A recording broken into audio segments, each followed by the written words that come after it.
Hi again, and thanks for making it all the way to the fourth and last part of this small series on customer development and customer discovery. Today, we're going to talk about the last step of the process, what I call the solution interview, right? So before you've made a profile of your potential customer, you've reached out to a number of people, and you've had problem interviews where you were discovering about the challenges of people that you think are going to be your customers. And most importantly is if you don't find a clear need or pain point or a problem urgency, you might want to go back to step one and refine the profile a bit, right? Sort of maybe it's bigger companies, maybe it's a different industry, things like that, right? You want to go to part four for the solution interview at the following point, right? So if you feel there's a high problem urgency, right, and you can almost think of how the product looks like, you can already design it, and you can almost predict what the next person you're interviewing is going to say before you interview them, then you're ready, right? Then this is when you have a clear understanding of what the product is going to be that is solving the problem that it's supposed to solve, right? So at that point, you do what I call the solution interview. Again, at the solution interview, don't code anything. Um, Make some designs, right? Sort of make a mock-up. Use my favorite tool is Figma for that.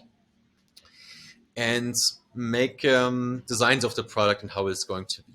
And then go back to the same people that you had the problem interviews with. Look back at your notes and tell them, hey, last time you described this and this challenge to me. Would this solve it? Right? And give them the mock-ups and have them kind of instruct them to kind of, just double click on something, and then you sort of manually take them there in the design, right? And have them comment like, would this solve issue XYZ, right? Or what else would it need? Does it really need that, right? So let them comment what is needed for the product and what isn't needed. At that stage, you also want to look for emotional cues from the customer. Are they like, yeah, that's amazing, and they're almost jumping at you, yeah, please build this for me. Again, this is when you hit gold, right? When they're a bit meh or nice, or then maybe not. But that's ultimately the kind of judgment calls that you have to make, right?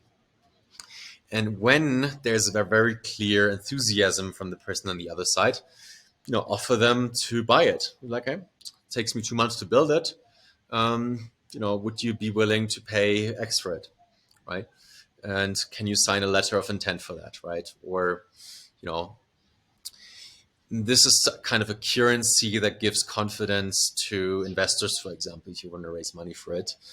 And again, very quickly lands you your first sale, right? So this is really it. When you have a couple of you can't expect more than 1 to 5 people maybe in B2B to initially agree to something like that. And also there's often not a lot of certainty, right? So when you'll be still having to make judgment calls. This process is only de-risking your assumptions, right? It makes failure less likely. It makes it less likely that you go into a direction where there's no clear customer need, right? But um, it doesn't do the job for you of guaranteeing success. That's just never the case in entrepreneurship. But hey, I hope I could convince you that this process is very easy and simple to start with.